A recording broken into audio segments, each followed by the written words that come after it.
নদীর ওই প্রান্তে এক টুকরো মেঘ, মাঝে মাঝে বিদ্যুৎ চমকাচ্ছে, মৃদু হাওয়া, খুব শীতল নয় আবার একেবারে গরম হাওয়াও নয়, গায়ে লাগছে। খুব সুন্দর একটা অনুভূতি। ওই যে দূরে দূরে কিছু লাইট দেখা যাচ্ছে,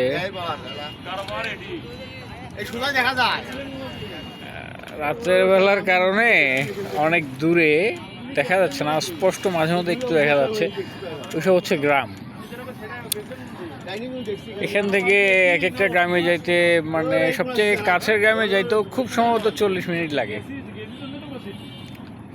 অথবা একটু কম লাগতে পারে।